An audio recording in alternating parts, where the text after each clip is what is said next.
10th exercise 5 पे objective type question है बच्चों। इसमें आपको पहला क्वेश्चन दे रखा है संख्या एक ऐसी सूची है जिसमें प्रत्येक पद अपने पद में एक निश्चित संख्या जोड़ने पर प्राप्त होता है।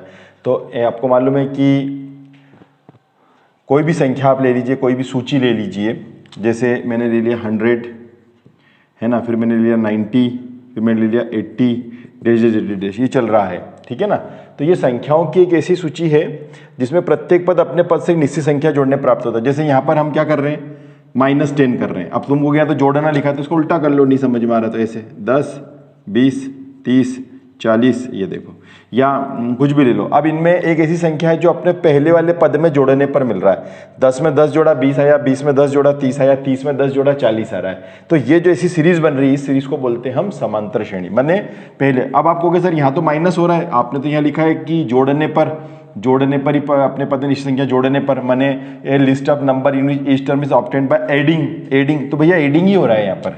अब आप कहोगे क्या बेवकूफ़ बना रहे हो सर, यहाँ तो माइनस कर रहे हैं, -10 करेंगे तो 90 आएगा, 90 में -10 करेंगे तो 80 आएगा। ठीक है भैया, आपकी बात सही है। क्या मैं इसको ऐसा नहीं लिख सकता हूँ, 100 - 10 को मैं ऐसा नहीं लिख सकता हूँ 100, अब बताओ प्लस, हालांकि प्लस माइनस माइनस ही होगा, लेकिन ये देखो इसमें मैंने ये प्लस किया, क्या प्लस किया, 10 प्लस नहीं किया, -10 प्लस किया, ये सोचना है। हाँ, अगर मैं ये बोल दूं कि मैंने 100 में 10 प्लस किया और फिर मैं बोल रहा हूँ 90 आएगा तो मैं गलत बोल रहा हूँ। लेकिन मैं क्या बोल रहा हूँ, 100 में मैंने -10 प्लस किया। चलो छोड़ो, इसको भी छोड़ो, आपको नहीं समझ में आएगा तो अगर समझ में आ रहा तो अच्छी बात है, नहीं समझ में आ रहा तो इसको छोड़ो। आप तो इस वाले एग्जाम को ले लो, इसमें सब में 10-10 जुड़ रहा है कि नहीं जुड़ रहा है। तो अगला टर्म आ रहा है ना, इसमें आएगा फिल इन द ब्लैंक्स में एक समांतर श्रेणी, ठीक है। एन एरिथमेटिक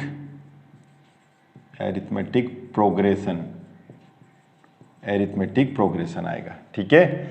दूसरा है समांतर श्रेणी में एक निश्चित संख्या। अभी आपने देखा मैंने एक सीरीज लिखी है, मैं अब दूसरी सीरीज लिख देता हूं, 15 20 25 जैसे। अब इसमें मैं क्या जोड़ रहा हूं, एक निश्चित संख्या जोड़ रहा हूं जिससे अगला टर्म मुझे मिल रहा है, और वो है 5। 15 में 5 जोड़ा 20 आया, 20 में 5 जोड़ा 25 आया, 25 में 5 जोड़ूंगा 30। तो ये 5 कौन है, इसको मैथमेटिक्स में बोला जाता है सार्व अंतर। क्या बोला जाता है, सार्व अंतर। इंग्लिश में इसको क्या बोलते हैं, कॉमन डिफरेंस। ये है कॉमन डिफरेंस, ठीक है। सार्व अंतर धनात्मक भी हो सकता है, ऋणात्मक भी हो सकता है, शून्य भी हो सकता है। Common difference can be positive, negative और जीरो। यस, कैसे, जैसे आप देखिए मैंने एक सीरीज लिखी 1/2 1/2 1/2 1/2। क्या ये एपी में है, हाँ है ना, ये एपी में भी है। बोले कैसे एपी में है, देखो पहला टर्म क्या है 1/2, इसमें आप 0 जोड़िए तो अगला टर्म आ जाएगा 1/2। फिर 1/2 में फिर 0 जोड़िए, अगला टर्म आ जाएगा 1/2। 1/2 में फिर 0 जोड़िए, क्या आ जाएगा 1/2। तो सार्वंतर 0 हो सकता है, यस हो सकता है। अच्छा, दूसरा एग्जांपल लेता हूं मैं, एक तो मैंने आपको लिया था, जैसे एक और एग्जांपल ले लेते हैं 20 30 40 50। कितने का अंतर है, 10-10 का अंतर है, 10-10 का डिफरेंस है इनमें। तो कॉमन डिफरेंस क्या हो गया 10, पॉजिटिव है ना। 10-10 जोड़ते जाओ, आता जाएगा। अब मैं इसको उल्टा कर देता हूँ, उल्टा लिख देता हूँ 50 40 30 20 10, ऐसे चलता जा रहा, आगे आगे चलता जाएगा। तो मैं इसमें क्या कर रहा हूँ, इसमें -10 करता जा रहा हूँ, -10 करता जा रहा हूँ, -10 करता जा रहा हूँ, अगला टर्म मिल रहा है। तो आपको मैंने तीनों एग्जाम्पल दिख लिए, प्लस बी में भी बता दिया, माइनस में भी बता दिया और 0 में बता दिया। इसका मतलब may be, can be, negative, positive और 0 तीनों हो सकता है, ट्रू है, सत्य है। समांतर श्रेणी का व्यापक पद लिखिए, write down the general form of AP. General form of AP क्या है, a plus D, a plus 2d, a plus 3d dash dash dash dash dash, ठीक है। ये इसका जनरल फॉर्म हो गया, a प्लस d, ठीक है। ये इसका जनरल फॉर्म हो गया, व्यापक पद हो गया। समांतर श्रेणी में प्रत्येक संख्या क्या कहलाती है, ये समांतर श्रेणी है, 100 70 40 10। ये क्या कहलाती है, ये प्रत्येक संख्या, इस सीरीज के अंदर प्रत्येक संख्या पद कहलाती है, पद, टर्म। इंग्लिश में क्या बोलेंगे, टर्म कहलाती है। ये सब कौन है, टर्म, ये सब पद हैं, ठीक है। एक के बाद एक चलते जा रहे हैं, इस प्रकार से ये हमारे ई ऑब्जेक्टिव तक हुआ। नीचे वाला आपको नहीं दिख रहा है, मैं इसको ऐसे घुमा करके दिखा देता हूँ आपको, ध्यान से देखिए, ये देखिए अब नीचे वाला देख लीजिए 170 40 10 में प्रत्येक संख्या क्या है, पद है, टर्म है। ठीक है, एफ वाले के अंदर आपसे पूछा उसने कि आपको एक एरिथमेटिक प्रोग्रेशन दे रखी है, एक एरिथमेटिक सीरीज दे रखी है, एपी दे रखी है, ये परिमित है कि अपरिमित है। भैया आप खुद देखिए स्टार्ट यहाँ पर हो रही है लेकिन इसका अंत कहीं नजर नहीं आ रहा, बस dash dash dash dash dash dash लिख दिया और डैश डैश डैश डैश कर दिया, तो ये कैसी हो गई, ये हो गई अपरिमित, इनफाइनाइट हो गई है, इनफाइनाइट हो गई क्योंकि इसका कभी भी अंत नहीं हो रहा है, ये चलती जा रही चलती जा रही चलती जा रही है। ठीक है, ये जो नीचे वाली सीरीज दिख रही है इसकी स्टार्टिंग भी हमें मालूम है, इसका लास्ट टर्म भी मालूम है, इसका अंतिम पद 157, लास्ट टर्म है 157, तो ये है परिमित है, ये फाइनाइट है क्योंकि ये यहाँ पे आके खत्म हो जाएगी, लेकिन इसका कभी भी अंत नहीं आएगा, तो ये इनफाइनाइट हुई। ठीक है, इसमें आपको कॉमन डिफरेंस बताना है, तो कॉमन डिफरेंस मतलब सार्वंतर बताना है, तो सार्वंतर के लिए आप क्या करोगे, सेकंड में से पहला टर्म आप माइनस कर दोगे, तो सेकंड कौन है 1/2, उसमें से फर्स्ट टर्म कौन है 3/2, ये प्रथम पद है, सेकंड में से फर्स्ट को माइनस कर दीजिए, तो ये आपका आंसर आ जाएगा -2/2, काट दिया तो कितना आया -1 आ गया, कितना आ गया -1, तो इसमें कॉमन डिफरेंस आ गया आपका, ध्यान रखना सेकंड में से पहला टर्म है ना, तो ये आ गया -1, तो कॉमन डिफरेंस आ गया इसके अंदर -1 आ गया। ठीक, आगे बढ़ जाते हैं। ये पूछा है ये जो सीरीज दे रखी है ये एपी है कि नहीं है, मतलब आपको ट्रू फॉल्स बताना है ये एपी है कि नहीं। अब एपी निकालने के लिए अपने को क्या करना पड़ेगा, सेकंड में से पहला टर्म माइनस करना पड़ेगा, तो सेकंड में से पहला टर्म माइनस करा तो 0 आ रहा है, थर्ड में से सेकंड करो तो भी 0 आ रहा है, अभी तो लग रहा हो सकती है, एक और करके देख लेते हैं, 2 में से 1 गया तो 2 में से 1 गया तो 1 आ रहा है, तो फिर ये तो एपी थोड़ी हुई, क्यों, क्योंकि एपी में कॉमन डिफरेंस एक जैसा आना चाहिए। माने अब जैसे यहाँ पर देखो 3 में से 2 गया तो कितना आ रहा, 1 आ रहा, 3 में से 3 गया तो कितना आ रहा है, 0 आ रहा, तो ऐसा नहीं चलता है, 0 अगर आ रहा है तो 0 0 आना चाहिए, 1 आ रहा है तो 1 1 आना चाहिए, तो इसका मतलब है कि यह फॉल्स है, असत्य है, यह समांतर श्रेणी में नहीं है, यह असत्य है, ट्रू है ना, ये एरिथमेटिक एपी में नहीं है। ठीक है, उसने फिर पूछा क्या ये एपी में है, तो बहुत सारे बच्चे इसको लिख के आ जाते हैं, क्या लिख के आते हैं देखिए, इसे करके देख लेते हैं, सेकंड में से पहला टर्म गया है ना, तो ये ए में से ए गया तो ए आ रहा है, ठीक है, तीसरे में से सेकंड गया, 3 में से 2 चले गए, 3 में से 2 चले गए तो ए बचा, ठीक है, चौथे में से 3 चले गए तो क्या बचा, ए, ऐसा करके एग्जाम में आ जाते हैं और लिख के आ जाते हैं, हाँ साहब ये ए आ रहा है ना, तो ये समांतर श्रेणी में, और ये गलती हो जाती है एग्जाम के अंदर।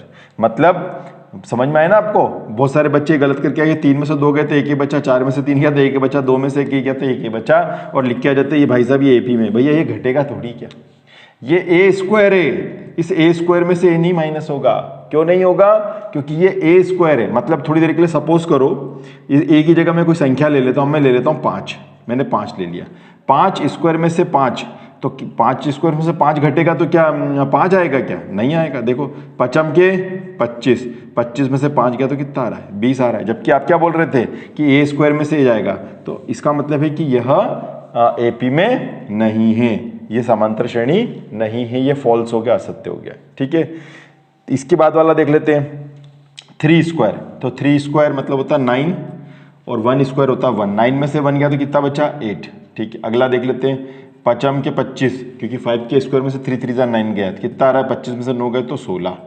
अरे यार कैसे हो सकता है, कॉमन डिफरेंस एक जैसा आना चाहिए, कॉमन डिफरेंस एक जैसा नहीं आ रहा है, कॉमन डिफरेंस एक जैसा नहीं आने के कारण देखो आप खुद देख लो, 9 में से 1 गया इतना आ रहा, 25 में से 9 गया 16 आ रहा, तो यह समांतर श्रेणी में है, ये भी क्या है, असत्य है।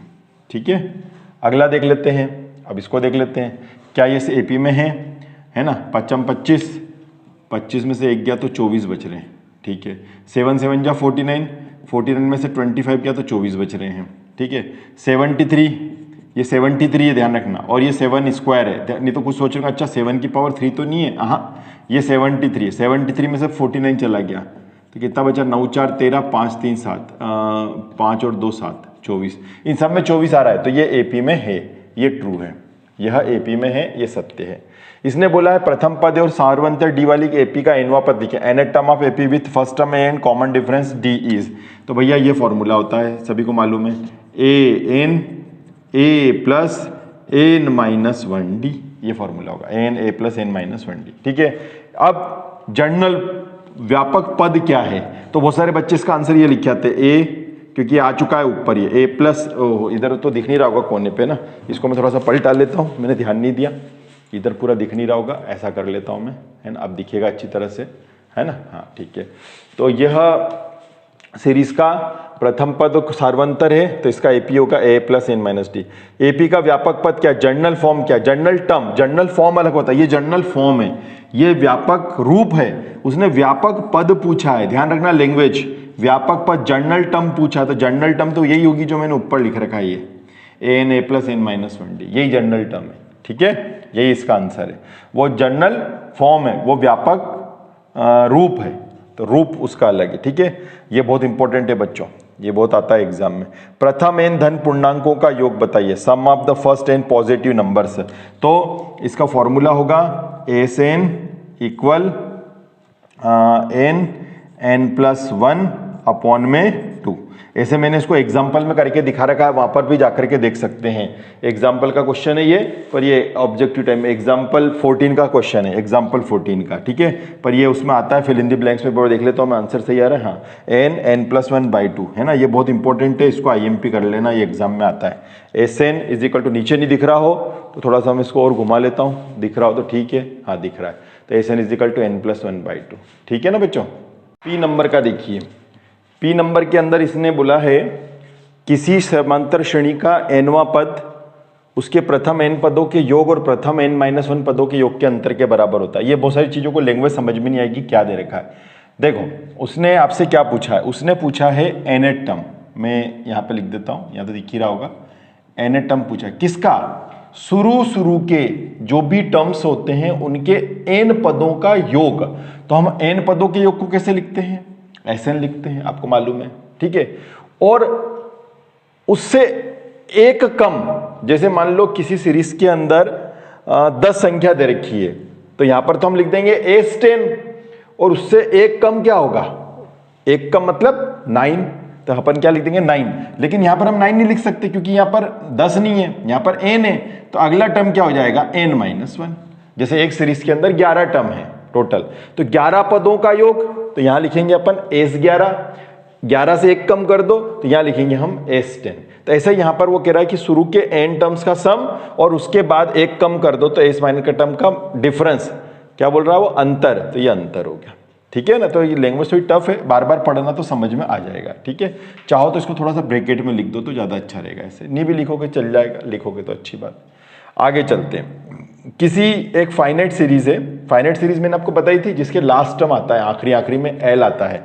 जैसे मैंने संख्या लिखी 10, फिर लिखी 12, फिर 14, ऐसे करते करते करते और मैं आ गया 24, तो ये लास्ट टर्म है इसके अंदर, क्या है 24 लास्ट टर्म है, तो ये परिमित है, ये फाइनाइट सीरीज है ना।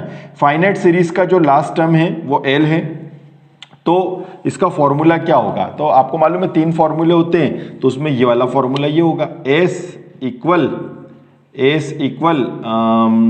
n/2 a प्लस l, ये वाला फॉर्मूला होगा। S के 3 फॉर्मूले होते हैं, चूंकि इसमें लास्ट टर्म मालूम है तो ये वाला फॉर्मूला लगा दो, n/2 a प्लस l, ठीक है। आगे वो बोल रहा है कि एक सीरीज AP में है, नीचे तक दिख रहा है कि नहीं दिख रहा है, एक बार देख लेता हूँ, हाँ दिख रहा है। एक सीरीज AP में है जिसका नाम है ABC, ठीक है। तब ये जो बीच वाला टर्म है B, इन दोनों के प्लस का हाफ होगा, इन B जो होगा वो इन दोनों के प्लस का हाफ होगा, मतलब दोनों को जोड़ करके 2 का भाग, जो बीच वाला टर्म है, बीच वाला टर्म दोनों, अगर कोई AP में, जैसे फॉर एग्जांपल कोई और संख्या लेता है जिसका नाम है PQR दे दिया मैंने, क्या नाम दे दिया PQR, तो मैंने यहाँ लिख दिया P, Q और R, तो आप इसको कैसे लिखोगे, Q equal P plus R upon 2, Q equal P plus R upon 2, तो बीच वाला जो नंबर होता है वो इधर लिखते हैं, आजू बाजू को प्लस करके 2 लिखते हैं, है ना। तो ये जो B है, जो बीच वाला टर्म है B, ये क्या कहलाता है, दोनों का, ये क्या है, इसको क्या बोलेंगे अपन, अरिथमेटिक मीन, समांतर माध्य, हिंदी में बोलेंगे समांतर माध्य कहलाता है। ये जो आपको दिख रहा है ना, ये इसको क्या बोलते हैं, समांतर माध्य, दोनों को जोड़ करके 2 का भाग, इंग्लिश में क्या बोलते हैं, arithmetic mean, arithmetic mean, arithmetic mean बोला जाता है बच्चों इसको, ठीक है। किसका, A और C का, क्योंकि A और C को जोड़ के 2 का भाग दिया तो ये B कहलाएगा एरिथमेटिक मीन। आगे चलते हैं, अब इसके लिए मेरे को कैमरे को यूं करना पड़ेगा, तब जाके आपको अच्छा दिखेगा, ठीक है ना। होती है, देखिए आपको अब सही दिख रहा है। चलिए हाँ, अब आ जाते हैं अपन एस वाले में। क्या कह रहा है वो, ये कह रहा है, इसको मैं रफ कर देता हूँ थोड़ा समझाने में अच्छा रहेगा। वो ये कह रहा है कि समांतर श्रेणी के किसी पद का उसके पूर्ववर्ती पद में अंतर क्या कहलाता है। ठीक है, कोई सीरीज है, मैंने अभी आपको बताई, एक सीरीज ले लेते हैं अपन 50, 55, 60 डेढ़, तो किसी पद का उसके पूर्ववर्ती पद में अंतर, तो इसका इससे डिफरेंस निकाल लो, तो इसको इसका डिफरेंस क्या कहलाता है, सार्वंतर कहलाता है ना। पूर्व सेकंड वाले को फर्स्ट टर्म में से अपन माइनस करेंगे तो क्या कहलाएगा, सार्वंतर, मतलब कॉमन डिफरेंस। तो यहां लिखेंगे अपन कॉमन डिफरेंस कहलाता है, सार्वंतर कहलाता है। कोई तीन राशियां समांतर श्रेणी में है, सेम यही कही। ठीक है, तो मध्य वाली राशि शेष दो राशियों क्या कहलाती है, अभी आपको मैंने बताया था, क्या लिखा था यहां पर, अरिथमेटिक मीन, समांतर माध्य कहलाती है, अरिथमेटिक मीन कहलाती है, पूरा लिख लेना, अरिथमेटिक मीन कहलाती है।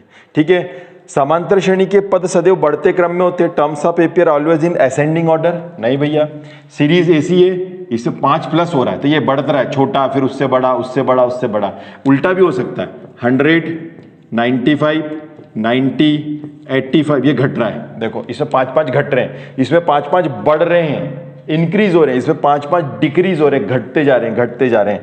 तो दोनों में होती है, हमेशा असेंडिंग ऑर्डर में नहीं, मतलब असेंडिंग ऑर्डर में नहीं, डिसेंडिंग ऑर्डर में भी होता है, आरोही और अवरोही दोनों क्रम में होता है। तो ये गलत कह रहा है, ये फॉल्स कह रहा है, भैया दोनों में होता है, असेंडिंग में भी होता है और डिसेंडिंग में भी होता है, बढ़ते क्रम में भी होता है और घटते क्रम में भी होता है। ठीक है, थैंक यू।